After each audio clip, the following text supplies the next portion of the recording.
ತರಗತಿ English avoid plastics ಪಾಠದ grammar ವಿಭಾಗವನ್ನು ನೋಡೋಣ. Suffix. The addition of syllable at the end word is called suffix ಅಂತ ಹೇಳಿ ನೋಡ್ತೀವಿ. The addition of a syllable at the end of a word is called ಸುಫಿಕ್ಸ್.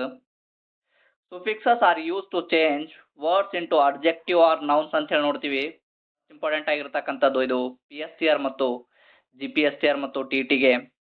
ಸುಫಿಕ್ಸ್ ಅಂದರೆ ಒಂದು ಮೂಲ ಪದದ ಕೊನೆಯಲ್ಲಿ ಸೇರಿಸಲಾಗುವ ಅಕ್ಷರ ಅಥವಾ ಅಕ್ಷರಗಳ ಗುಂಪನ್ನ ಏನಂತೇಳಿ ಕರೀತಾರಂದ್ರ ಸುಫಿಕ್ಸ್ ಅಂತೇಳಿ ಕರೀತಕ್ಕಂಥದ್ದು.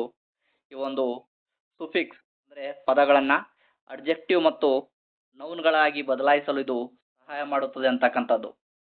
ಹಾಗಾದ್ರೆ ಎಕ್ಸಾಂಪಲ್ನ ನೋಡೋಣ. ಬಹಳಷ್ಟು ಇಂಪಾರ್ಟೆಂಟ್ ಆಗಿರ್ತಕ್ಕಂಥದ್ದು ಸ್ಪರ್ಧಾತ್ಮಕ ಪರೀಕ್ಷೆಗೆ. ಮೊದಲಿಗೆ ಎಕ್ಸ್ಟೆನ್ಸಿವ್.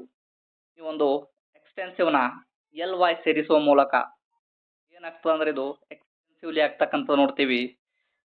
ಅರ್ಥವನ್ನ ಮಾಡ್ಕೋಬೇಕು. ಎಕ್ಸ್ಟೆನ್ಸಿವ್ ಅಂದ್ರೆ ಅಡ್ಜೆಕ್ಟಿವ್, ಅರ್ಥ ಬಂದ್ಬಿಟ್ಟು ವ್ಯಾಪಕವಾದ ಅಂತಕ್ಕಂಥದ್ದು. ಒಂದು ಎಕ್ಸ್ಟೆನ್ಸಿವ್ಗೆ LY ಅನ್ನ ಸೇರಿಸಿದಾಗ ಏನಾಗ್ತದೆ ಅಂದ್ರ ಎಕ್ಸ್ಟೆನ್ಸಿವ್ಲಿ ಆಗ್ತಕ್ಕಂಥ ನೋಡ್ತೀವಿ. ಇದು ಅಡ್ವರ್ಬ್ ಅನ್ನ ಆಗ್ತಕ್ಕಂಥ ನೋಡ್ತೀವಿ. ಅಂತ ಹೇಳಿ ನೋಡ್ತೀವಿ. ಈ ಒಂದು ಮೀನಿಂಗ್ಗೆ ಲೆಸ್ ಅನ್ನ ಸೇರಿಸುವ ಮೂಲಕ ಏನಾಗ್ತದೆ ಅಂದ್ರ ಮೀನಿಂಗ್ಲೆಸ್ ಆಗ್ತಕ್ಕಂಥ ನೋಡ್ತೀವಿ. ಮೀನಿಂಗ್ ಅಂದ್ರೆ ಇದು ನಾಮಪದ, ನೌನು, ಇದರ ಅರ್ಥ ಬಂದ್ಬಿಟ್ಟು ಅರ್ಥ ಅಂತಕ್ಕಂಥದ್ದು. ಈ ರೀತಿಯಾಗಿ ಮೀನಿಂಗ್ಲೆಸ್ ಅಂತ ಹೇಳಿ ನೋಡ್ತೀವಿ. ಒಂದು ಮೀನಿಂಗ್ ಪದಕ್ಕೆ ಲೆಸ್ ಅನ್ನ ಆಡ್ ಮಾಡುವ ಮೂಲಕ, ಸೇರಿಸುವ ಮೂಲಕ ಏನಾಗ್ತದೆ ಅಂದ್ರ ಅಬ್ಜೆಕ್ಟಿವ್ ಆಗ್ತಕ್ಕಂಥದ್ದು ಅರ್ಥ ಬಂದ್ಬಿಟ್ಟು ಅರ್ಥವಿಲ್ಲದ ಅಂತಕ್ಕಂಥ ಅರ್ಥವನ್ನ ಕೊಡ್ತಕ್ಕಂಥದ್ದು. ಈ ರೀತಿಯಾಗಿ ನೋಡ್ತೀವಿ. ರಿಮಾರ್ಕ್ ಅಂತ ಹೇಳಿ ನೋಡ್ತೀವಿ ಪದ. ರಿಮಾರ್ಕ್ ಇದಕ್ಕೆ ಏಬಲ್ ಅಂತಕ್ಕಂಥ ಸುಫಿಕ್ಸ್ ಅನ್ನ ಸೇರಿಸುವ ಮೂಲಕ ಏನಾಗ್ತದ ಅಂದ್ರ ರಿಮಾರ್ಕೇಬಲ್ ಆಗ್ತಕ್ಕಂಥದ್ದು ನೋಡ್ತೀವಿ. ರಿಮಾರ್ಕ್ ಅಂತಕ್ಕಂಥದ್ದು ಇಲ್ಲಿ ನೌನು ವರ್ಬ್ ಆಗ್ತಕ್ಕಂಥದ್ದು ನೋಡ್ತೀವಿ. ರಿಮಾರ್ಕ್ ಅಂದ್ರೆ ಗಮನಿಸು ಅಂತಕ್ಕಂಥದ್ದು. ಅದೇ ರೀತಿಯಾಗಿ ಈ ಒಂದು ರಿಮಾರ್ಕ್ ಪದಕ್ಕೆ ಏಬಲ್ ಅನ್ನ ಸೇರಿಸಿದಾಗ ಏನಾಗ್ತದೆ ಅಂದ್ರ ರಿಮಾರ್ಕೇಬಲ್ ಆಗ್ತಕ್ಕಂಥದ್ದು. ಇದೊಂದು ಅಡ್ಜೆಕ್ಟಿವ್. ಅರ್ಥ ಬಂದ್ಬಿಟ್ಟು ಕನ್ನಡದಲ್ಲಿ ಗಮನಾರ್ಹವಾದ. ಅದೇ ರೀತಿಯಾಗಿ ನೋಡ್ತೀವಿ ಕಂಫರ್ಟ್ ಅಂತಕ್ಕಂಥ ಪದ. ಈ ಒಂದು ಕಂಫರ್ಟ್ಗೆ ಏಬಲ್ ಅನ್ನ ಸೇರಿಸಿದಾಗ ಏನಾಗ್ತದ ಸುಫಿಕ್ಸ್ ಅನ್ನ ಸೇರಿದಾಗ ಕಂಫರ್ಟೇಬಲ್ ಆಗ್ತಕ್ಕಂಥದ್ದು ನೋಡ್ತೀವಿ. ಬಹಳಷ್ಟು ಇಂಪಾರ್ಟೆಂಟ್ ಆಗಿರ್ತಕ್ಕಂಥದ್ದು ಇವುಗಳು ಕೂಡ ಪ್ರಶ್ನೆಗಳು. ಸೂರಿ ಅಂತ ಹೇಳಿ ನೋಡ್ತೀವಿ. ಸೂರಿ ಎಂಬ ಪದಕ್ಕೆ ಅವರನ್ನ ಸೇರಿದಾಗ ಏನಾಗ್ತದೆ ಅಂದ್ರ ಗ್ಲೋರಿಯಸ್ ಆಗ್ತಕ್ಕಂಥದ್ದು ನೋಡ್ತೀವಿ. ಇಂಪಾರ್ಟೆಂಟ್ ಆಗಿರ್ತಕ್ಕಂಥದ್ದು ಒಂದು ಸುಫಿಕ್ಸ್ ಮೇಲೆ ಪ್ರಶ್ನೆಗಳು ಬರ್ತಕ್ಕಂಥ ಸಾಧ್ಯತೆ ಇರ್ತಕ್ಕಂಥದ್ದು ನೋಡ್ತೀವಿ. ಅದೇ ರೀತಿಯಾಗಿ ಟ್ರಬಲ್ ಅಂತ ಹೇಳಿ ನೋಡ್ತೀವಿ. ಟ್ರಬಲ್ಗೆ SOME ಸೇರಿದಾಗ ಏನಾಗ್ತದೆ ಅಂದ್ರ ಟ್ರಬಲ್ ಸಮ್ ಆಗ್ತಕ್ಕಂಥದ್ದು ನೋಡ್ತೀವಿ. ಇದು ಕೂಡ ಬಹಳಷ್ಟು ಇಂಪಾರ್ಟೆಂಟ್ ಆಗಿರ್ತಕ್ಕಂಥದ್ದು. ಟ್ರಬಲ್ ಅಂತಕ್ಕಂಥದ್ದು ನೌನು ಅಂದ್ರೆ ತೊಂದರೆ. ಅದೇ ರೀತಿಯಾಗಿ ಟ್ರಬಲ್ ಸಮ್ ಅಂದ್ರೆ ಅಡ್ಜೆಕ್ಟಿವ್, ತೊಂದರೆಯಾದ ಅಂತಕ್ಕಂಥದ್ದು. Negatives words. ಇಂಟ್ರಾಗೇಟಿವ್ ಅಂದ್ರೆ ನಾರ್ಥಕ ಅಂತ ಹೇಳಿ ಗೊತ್ತಿರಬೇಕು. ನೋಡೋಣ. Word use for asking question are called interrogatives ಅಂತ ಹೇಳಿ ಬಹಳಷ್ಟು ಇಂಪಾರ್ಟೆಂಟ್ ಆಗಿರ್ತಕ್ಕಂಥದ್ದು. ಪ್ರಶ್ನೆಗಳನ್ನ ಕೇಳಲು ಬಳಸ್ತಕ್ಕಂಥ ಪದಗಳನ್ನ ಏನಂತ ಹೇಳಿ ಕರೀತಾರಂದ್ರ ಸ್ನಾತಕ ಪದಗಳು ಅಂತ ಹೇಳಿ ಕರೀತಕ್ಕಂಥದ್ದು ಇಂಟ್ರಾಗೇಟಿವ್ಸ್ ಅಂತ ಹೇಳಿ ಕರೀತಕ್ಕಂಥದ್ದು.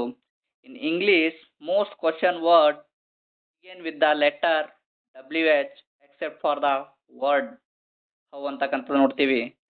ಬಹಳಷ್ಟು ಏನದಂದ್ರ ಪದಗಳು ಇಂಗ್ಲಿಷ್ನಲ್ಲಿ ಹೌ ಪದವನ್ನ ಹೊರತುಪಡಿಸಿ ಉಳಿದವೆಲ್ಲ ಏನದಂದ್ರ ಪದಗಳು ಸಾಮಾನ್ಯವಾಗಿ WH ಪ್ರಾರಂಭವಾಗುತ್ತದೆ ಅಂತ ಹೇಳಿ ನಾವು ನೋಡ್ತೀವಿ. ಉದಾಹರಣೆ ನೋಡ್ತೀವಿ. ಎಕ್ಸಾಂಪಲ್ಸ್. ಹೂ ಅಂದ್ರೆ ನೋಡ್ತೀವಿ. ಹೂ ಅಂದ್ರೆ ಯಾರು ಅಂತ ಹೇಳಿ ಕೇಳಲು ಈ ಒಂದು ಹೂವನ್ನ ಆಡ್ ಅನ್ನ ಮಾಡ್ತಕ್ಕಂಥದ್ದು ನೋಡ್ತೀವಿ.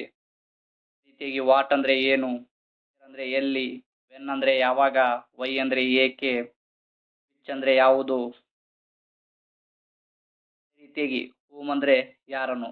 ಬಹಳಷ್ಟು ಇಂಪಾರ್ಟೆಂಟ್ ಆಗಿರ್ತಕ್ಕಂಥದ್ದು ಹೌ ಅಂದ್ರೆ ಹೇಗೆ ಅಂತ ಹೇಳಿ. ಇಲ್ಲಿಗೆ ಅರ್ಥವನ್ನ ಮಾಡ್ಕೋಬೇಕು. ಎಲ್ಲಾ ಪದಗಳು ಏನದಂದ್ರ WH ನಿಂದ ಸ್ಟಾರ್ಟ್ ಆಗ್ತಕ್ಕಂಥದ್ದು ನೋಡ್ತೀವಿ. ಆಕ್ಷನ್ ವರ್ಡ್ಸ್ ನೌನ್ ಫಾರ್ಮ್ಸ್ ಅಂತ ಹೇಳಿ ನೋಡ್ತೀವಿ. ಅಂದ್ರೆ ಕ್ರಿಯಾಪದಗಳಿಂದ ನಾಮಪದಗಳ ರೂಪಗಳು ಅಂದ್ರೆ ಇಲ್ಲಿ ಕ್ರಿಯಾಪದಗಳನ್ನ ನಾಮಪದಗಳಾಗಿ ಬದಲಾಯಿಸ್ತಕ್ಕಂಥದ್ದು ಇದ್ರ ಮೇಲೆಯೂ ಕೂಡ ಪ್ರಶ್ನೆಗಳು ಬರ್ತಕ್ಕಂಥ ಸಾಧ್ಯತೆ ಇರ್ತಕ್ಕಂಥದ್ದು ನೋಡ್ತೀವಿ. ಹಾಗೆ ಬಹಳಷ್ಟು ಇಂಪಾರ್ಟೆಂಟ್ ಆಗಿರ್ತಕ್ಕಂಥದ್ದು. ಇಲ್ಲಿಗೆ action words to noun form ಅಂತ ಹೇಳಿ ನೋಡ್ತೀವಿ. ಅಂದ್ರೆ some action verbs be change into noun form ಅಂತ ಹೇಳಿ ನೋಡ್ತೀವಿ. ಅಂದ್ರೆ ಕೆಲವು ಗುಣ ಅಂದ್ರೆ ವರ್ಬ್ ಅಂದ್ರೆ ಕ್ರಿಯಾಪದ ಕ್ರಿಯೆಯನ್ನ ಸೂಚಿಸ್ತಕ್ಕಂಥ ಕ್ರಿಯಾಪದಗಳನ್ನ ನಾಮಪದಗಳಾಗಿ ಬದಲಾಯಿಸ್ತಕ್ಕಂಥದ್ದು. ಉದಾಹರಣೆಗೆ ನೋಡ್ತೀವಿ ಫರ್ನಿಶ್ ಅಂತಕ್ಕಂಥದ್ದು. ಇದೊಂದು ಫರ್ನಿಶ್ ಅಂದ್ರೆ ಒದಗಿಸುವಂತಕ್ಕಂಥದ್ದು. ಇದು ಏನದ ಅಂದ್ರ ಆಗಿರತಕ್ಕಂಥದ್ದು ನೋಡ್ತೀವಿ. ಅದೇ ರೀತಿಯಾಗಿ ಇದಕ್ಕೆ ನೋಡ್ತೀವಿ ಫರ್ನಿಚರ್ ಅಂತ ಹೇಳಿ. ಫರ್ನಿಶ್ ಬದಲಾಗಿ ಇದಕ್ಕೆ ನ ಸೇರಿಸುವ ಮೂಲಕ ಏನಾಗ್ತದೆ, ಇದು ಫರ್ನಿಶ್ ಬದಲಿಗೆ ಫರ್ನಿಚರ್ ಆಗ್ತಕ್ಕಂಥದ್ದು ನೋಡ್ತೀವಿ. ಅಂದ್ರೆ ಪೀಠೋಪಕರಣಗಳು ಅಂತ ಹೇಳಿ. ಅದೇ ರೀತಿಯಾಗಿ ಅಂತ ಹೇಳಿ ನೋಡ್ತೀವಿ. ಒಂದು ಅನ್ನ ಇಂಪಾರ್ಟೆಂಟ್ ಆಗಿರ್ತಕ್ಕಂಥದ್ದು ITION ಸೇರಿಸುವ ಮೂಲಕ ಏನಾಗ್ತಂದ್ರ ಎಡಿಷನ್ ಆಗ್ತಕ್ಕಂಥದ್ದು ನೋಡ್ತೀವಿ. ಆಡ್ ಅಂದ್ರೆ ಸೇರಿಸು, ಈಗ ಎಡಿಷನ್ ಅಂದ್ರೆ ಸೇರಿಕೆ ಅಂತ ಹೇಳಿ. ರೀತಿಯಾಗಿ ಬರ್ನ್ ಅಂತ ಹೇಳಿ ನೋಡ್ತೀವಿ. ಬರ್ನ್ ಅಂದ್ರೆ ಹುಟ್ಟಿದ ಅಂತ ಹೇಳಿ. ಅಂತ ಹೇಳಿ ನೋಡ್ತೀವಿ ಜನನ ಅಂತ ಹೇಳಿ. ಅದೇ ರೀತಿಯಾಗಿ ಮ್ಯಾರಿ ಅಂತ ಹೇಳಿ ನೋಡ್ತೀವಿ. ಅಂದ್ರೆ ಹಾಗೂ ನಾಮಪದ ಆಗ್ಬೇಕಾದ್ರೆ ಮ್ಯಾರೇಜ್ ಅಂತಕ್ಕಂಥದ್ದು.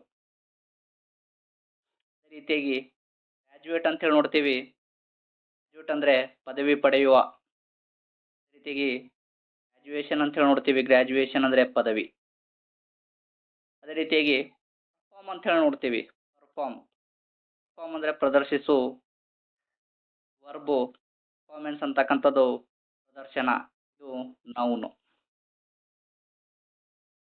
ರೀತಿಯಾಗಿ ಇನ್ಸ್ಪೈರ್ ಅಂತ ಹೇಳಿ ನೋಡ್ತೀವಿ. ಇನ್ಸ್ಪೈರ್ ಅಂದ್ರೆ ಇದು ವರ್ಬು, ಪ್ರೇರೇಪಿಸು. ಇನ್ಸ್ಪಿರೇಷನ್ ಅಂತ ಹೇಳಿ ನೋಡ್ತೀವಿ. ION ಸೇರಿಸುವ ಮೂಲಕ ಏನದಂದ್ರ ಇದು ನಾಮಪದ ಆಗ್ತಕ್ಕಂಥದ್ದು. ಇನ್ಸ್ಪಿರೇಷನ್ ಇದು ನೌನು. ರೀತಿಯಾಗಿ ಇಂಪ್ರೆಸ್ ಅಂತ ಹೇಳಿ ನೋಡ್ತೀವಿ. ಇಂಪ್ರೆಸ್ ಅಂದ್ರೆ ಪ್ರಭಾವ ಬೀರು, ಇದು ವರ್ಬು. ಇಂಪ್ರೆಷನ್ ಸೇರಿಸುವ ಮೂಲಕ ಇದು ಏನಾಗ್ತದಂದ್ರ ನೌನ್ ಆಗ್ತಕ್ಕಂಥದ್ದು ನೋಡ್ತೀವಿ.